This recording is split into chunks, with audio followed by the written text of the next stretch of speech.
Hello everybody. In today's session, we are going to see the concept of scientific management.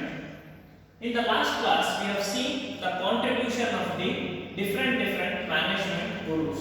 So, ಇವತ್ತಿನ ತರಗತಿಯಲ್ಲಿ ನಾವು scientific management ಅಂದ್ರೆ ವೈಜ್ಞಾನಿಕ ನಿರ್ವಹಣೆಯನ್ನು ನೋಡೋಣ. ಅದರ ಮಹತ್ವ ಮತ್ತು ಅದರ ಗುಣಲಕ್ಷಣಗಳನ್ನು ನೋಡೋಣ. Before going on to this concept, let us see some introduction or you can say a bit of a history why scientific management came. Earlier, what used to happen during industrial revolution, that is the starting of the 19th century, when industrial revolution took place, everywhere the industries started growing and they started incorporation.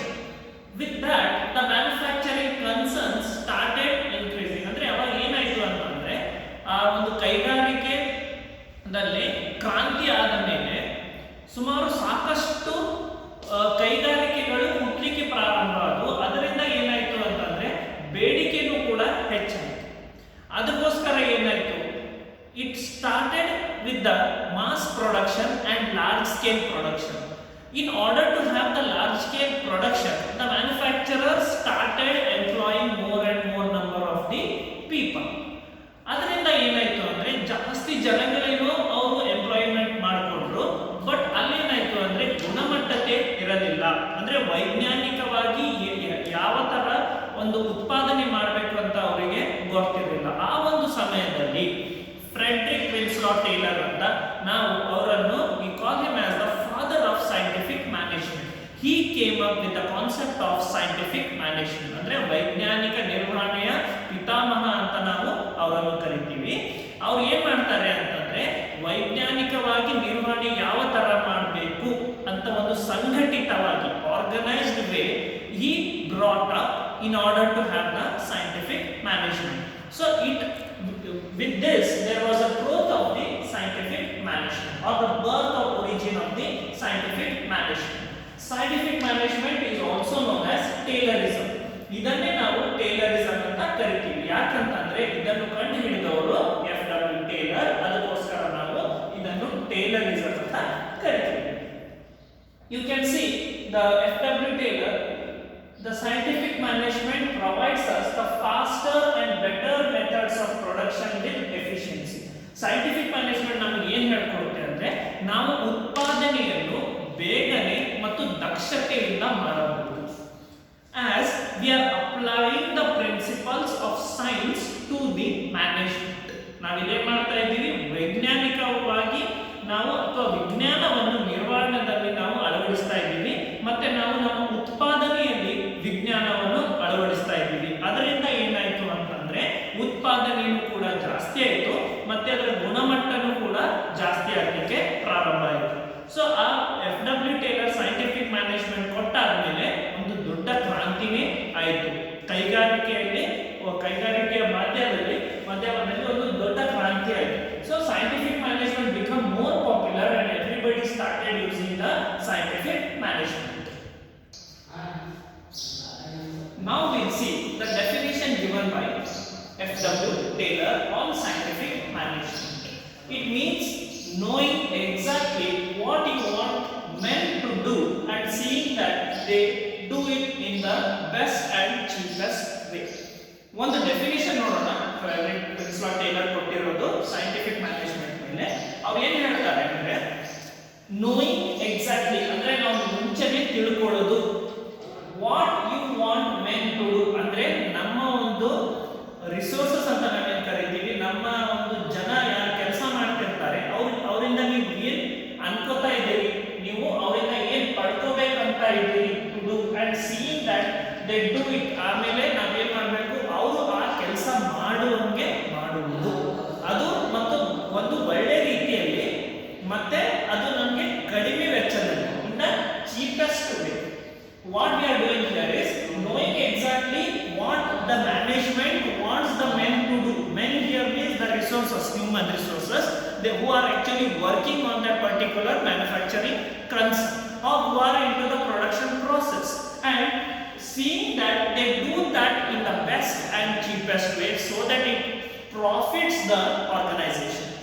ಅಂದ್ರೆ scientific management ಏನ್ ಹೇಳ್ಕೊಡುತ್ತೆ ಅಂತಂದ್ರೆ ನಾವು ಮುಂಚೆನೆ ತಿಳ್ಕೊತೀವಿ ನಮ್ಮ ಜನಗಳು ಏನ್ ಕಾರ್ಯ ಮಾಡಬೇಕು ಮತ್ತೆ ಆ ಕಾರ್ಯ ಯಾವ ತರ ಮಾಡಬೇಕಂತಂದ್ರೆ ಅದು ಅತ್ಯುತ್ತಮವಾಗಿ ಕಾರ್ಯ ಇರಬೇಕು ಮತ್ತು ಅದು ಕಡಿಮೆ ವೆಚ್ಚದಲ್ಲಿ ನಮಗೆ ಸಿಗಬೇಕು.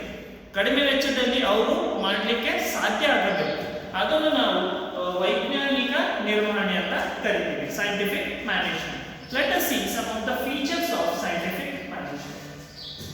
As we all know, this scientific management is using the scientific techniques. It is using the scientific techniques in the method of work, in selection, in recruitment, and also the training of the workers. ಅವರು ಏನು ಮಾಡ್ತಾರೆ ಅಂತಂದ್ರೆ ಇಲ್ಲಿ ಅವರು ವೈಜ್ಞಾನಿಕ ತಂತ್ರಗಳನ್ನು ಅಳವಡಿಸುತ್ತಾರೆ. ವೈಜ್ಞಾನಿಕ ತಂತ್ರಗಳನ್ನು ನಾವು ಒಂದು ಕೆಲಸಕ್ಕೆ ನಾವು ತಗೊಳ್ಬೇಕಾದ್ರೆ, ಮತ್ತೆ ಅವರಿಗೆ ಸೆಲೆಕ್ಷನ್ ಮಾಡಬೇಕಾದ್ರೆ, ಮತ್ತೆ ಅವರಿಗೆ ತರಬೇತಿಯನ್ನು ನೀಡಬೇಕಾದ್ರೆ, ಮತ್ತೆ ಅವರು ಯಾವ ತರ ಕೆಲಸ ಮಾಡ್ತಾರೆ, ಮೆಥಡ್ ಆಫ್ ವರ್ಕ್ ಮೀನ್ಸ್ ಅಂದ್ರೆ ಇಲ್ಲಿ ನಾವು ಆ ಒಂದು ವಿಧಾನ, ಆ ಕೆಲಸವನ್ನು ಈ ವಿಧಾನದಲ್ಲಿ ಮಾಡಬೇಕಂತ ನಾವು ಅವರಿಗೆ ಕಲಿಸ್ಕೊಡ್ತಾ ಇದ್ದೀವಿ. Even in the method of work also scientific management is helping. It is rejecting the age old techniques. ಅಂದ್ರೆ ಇಂದಿನ ಒಂದು ಉಬಿರಾಯ ಕಾಲದಿಂದ ಬರ್ತಕ್ಕಂತ ಏನೊಂದು ನಾವೇನು ಅದು ತಂತ್ರ ಇರಬಹುದು, ಅವ್ರು ಮಾಡ್ತಕ್ಕಂತ ಒಂದು ಕೆಲಸಗಳಿರ್ಬೋದು, ಅದನ್ನು ನಾವೇನ್ ಮಾಡ್ತಾ ಇದ್ದೀವಿ ಇಲ್ಲಿ ನಾವು ಅದನ್ನು ತಳ್ಳಿ ಹಾಕ್ತಾ ಇದ್ದೀವಿ. ಇದರಿಂದ ಏನಾಗ್ತಾ ಇದೆ, ನಮ್ಮ ಉತ್ಪನ್ನತೆ ಹೆಚ್ಚು ಆಗ್ತಾ ಇದೆ. ಯಾಕಂದ್ರೆ ನಾವು ವಿಜ್ಞಾನ ಅಳವಡಿಸ್ತಾ ಇರೋದ್ರಿಂದ, ನಮ್ಮ ಒಂದು ತಂತ್ರ ಜ್ಞಾನ ಒಂದು ಅಳವಡಿಸೋದ್ರಿಂದ ಏನಾಗ್ತಾ ಇದೆ ಅಂದ್ರೆ ಉತ್ಪನ್ನತೆ ಹೆಚ್ಚಾಗ್ತಾ ಇದೆ. It develop the each worker to his greatest efficiency. What we are going to do here is we are developing each and every worker and making our doing his efficiency in a greater way. We are increasing the efficiency of the worker because we are providing him the training. ನಾವು ಅವರಿಗೆ ತರಬೇತಿ ಕೊಡೋದ್ರಿಂದ ಏನಾಗ್ತಾ ಇದೆ ಅಂತಂದ್ರೆ ಅವರ ದಕ್ಷತೆ ಒಂದು ಹೆಚ್ಚಾಗ್ತಾ ಇದೆ. ಎಲ್ಲ ಒಂದು ಆ ಜನರು ಏನಾಗ್ತಾ ಇದೆ ಅಂತಂದ್ರೆ ಅವರ ದಕ್ಷತೆ ಏನಾಗ್ತಾ ಇದೆ, ಹೆಚ್ಚಾಗ್ತಾ ಇದೆ. ಮತ್ತೆ ನಾವೇನ್ ಮಾಡ್ತಾ ಇದ್ವಿ, ಈಚ್ ಅಂಡ್ ಎವ್ರಿ ಎಲ್ಲ ಒಬ್ಬ ಒಂದು ಜನ ನಾವು ನಮ್ಮ ಹತ್ರ ಕೆಲಸ ಮಾಡ್ತಾ ಇರ್ತಾರೆ, ಅವರನ್ನು ನಾವೇನ್ ಮಾಡ್ತಾ ಇದ್ದೀವಿ, ಅವರನ್ನು ಪರ್ಟಿಕ್ಯುಲರ್ ಆಗಿ ಅವ್ರಿಗೆ ನಾವು ಕಾನ್ಸಂಟ್ರೇಟ್ ಮಾಡಿ ಏನ್ ಮಾಡ್ತಾ ಇದ್ದೀವಿ, ಅವರ ಒಂದು ದಕ್ಷತೆಯನ್ನು ನಾವು ಹೆಚ್ಚಿಸ್ತಾ ಇದ್ದೀವಿ. So these are some of the features of the scientific management. Now we are going to see the objectives of scientific management. ನಾವು ಇವಾಗ ಅದರ ಒಂದು ಉದ್ದೇಶಗಳನ್ನು ನೋಡೋಣ. ಮಹತ್ವವೇನು, ವೈಜ್ಞಾನಿಕ ನಿರ್ವಹಣೆಯ ಮಹತ್ವವೇನು? Increases the productivity. We all know if we give the training to the workers, their productivity will automatically work. Why? Because now they will come to know how to do a particular work. So here what is happening, ಏನಾಗ್ತಾ ಇದೆ ಅಂತಂದ್ರೆ ನಾವು ಅವರಿಗೆ ತರಬೇತಿ ಕೊಡೋದ್ರಿಂದ ಅವರ ಉತ್ಪನ್ನತೆ ಹೆಚ್ಚಾಗ್ತಾ ಇದೆ. ಸೈಂಟಿಫಿಕ್ ಮ್ಯಾನೇಜ್ಮೆಂಟ್ ನಾವು ಅಳವಡಿಸೋದ್ರಿಂದ ಏನಾಗ್ತಾ ಇದೆ ಅಂದ್ರೆ ಅವರ ಉತ್ಪನ್ನತೆ ಕೂಡ ಇಲ್ಲಿ ಹೆಚ್ಚಾಗ್ತಾ ಇದೆ. ಅದೇ ರೀತಿ it is reducing the cost. ನಾವು ವೆಚ್ಚ ಕೂಡ ಇಲ್ಲಿ ಕಡಿಮೆ ಮಾಡಬಹುದು. ಯಾಕಂತಂದ್ರೆ ಮೊದಲೇ earlier what is happened, when before training they were not knowing how to do the work. Because of that thing what is happened, the cost was increasing and they were not efficient enough. When they become efficient, what happens, we can be able to produce that product in a efficient way. Because they are producing efficiently and they are producing more, then their productivity is increasing as well as the cost is decreasing. ಇಲ್ಲಿ ಅವರ ಉತ್ಪನ್ನತೆ ಹೆಚ್ಚುತ್ತಾ ಇರೋದ್ರಿಂದ ಏನಾಗ್ತಾ ಇದೆ ಅಂದ್ರೆ ವೆಚ್ಚ ಕಡಿಮೆ ಆಗ್ತಾ ಇದೆ. ಯಾಕಂತಂದ್ರೆ ಅವರು ಕಡಿಮೆ ಒಂದು ತಪ್ಪಗಳು ಮಾಡ್ತಾ ಇದ್ದಾರೆ. ತಪ್ಪಗಳು ಕಡಿಮೆ ಆದ್ರೆ ಏನಾಗ್ತದೆ, ಅವರ ಗುಣಮಟ್ಟ ಕೂಡ ಹೆಚ್ಚುತ್ತದೆ. ಅದೇ ರೀತಿಯಾಗಿ it is eliminating the waste. If we know how to do a particular work, then definitely we would be able to eliminate the waste also.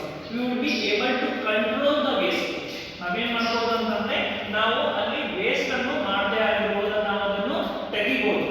ನಾವು ಇಲ್ಲಿ ಏನ್ ಮಾಡ್ತಾ ಇದ್ದೀವಿ ಅಂತಂದ್ರೆ ನಮಗೆ ಆ ಕಾರ್ಯ ಚೆನ್ನಾಗಿ ಬರ್ತಾ ಇರೋದ್ರಿಂದ ನಾವೇನ್ ಮಾಡಬಹುದು, ಆ ಕಾರ್ಯ ಸುಲಭವಾಗಿ ಮಾಡಬಹುದು. Then it is also enabling the quality control. Why? Because now we are working efficiently. Because we are working efficiently, we are checking on the quality also and we will be able to control the quality. ಅಂದ್ರೆ ನಾವು ಏನು ಮಾಡಬಹುದು, ಇಲ್ಲಿ ಗುಣಮಟ್ಟತೆಯನ್ನು ನಿಯಂತ್ರಿಸಬಹುದು. We can control the quality of the production. Then right man for the right job. This is very important. As scientific management is using scientific principles, F.W. Taylor said that the right person should be in the right job at the right time at the right place. Because of this, what has happened, that a person who is specialized in a particular work will be able to do that particular work. ಅಂದ್ರೆ ಏನಾಗುತ್ತೆ, ಒಬ್ಬ ಸರಿಯಾದ ವ್ಯಕ್ತಿ ಸರಿಯಾದ ಕೆಲಸಕ್ಕೆ ನೇಮಿಸಬೇಕು. ಇದರಿಂದ ಏನಾಗುತ್ತೆ ಅಂತಂದ್ರೆ ತಪ್ಪುಗಳು ಆಗೋದಿಲ್ಲ, ಮತ್ತೆ ಗುಣಮಟ್ಟತೆ ಹೆಚ್ಚುತ್ತೆ, ದಕ್ಷತೆ ಕೂಡ ಹೆಚ್ಚುತ್ತೆ. ಅವನು ಕಮ್ಮಿ ತಪ್ಪುಗಳನ್ನು ಮಾಡ್ತಾನೆ. You would be doing the less, you can say you would be doing the less mistakes because he is already the right person for that right job. So in this session we have seen about the scientific management, meaning, definition, features and objectives of the scientific management. ಇವತ್ತಿನ ತರಗತಿಯಲ್ಲಿ ನಾವು ವೈಜ್ಞಾನಿಕ ನಿರ್ವಹಣೆ ಬಗ್ಗೆ ಅದರ definition ಇರಬಹುದು, ಮತ್ತೆ ಅದರ ಗುಣಲಕ್ಷಣಗಳು ಮತ್ತು ಅದರ ಉದ್ದೇಶಗಳು ನೋಡಿದ್ದೀವಿ. In the next coming sessions we will see some more concepts relating to this subject, principles and practice of management.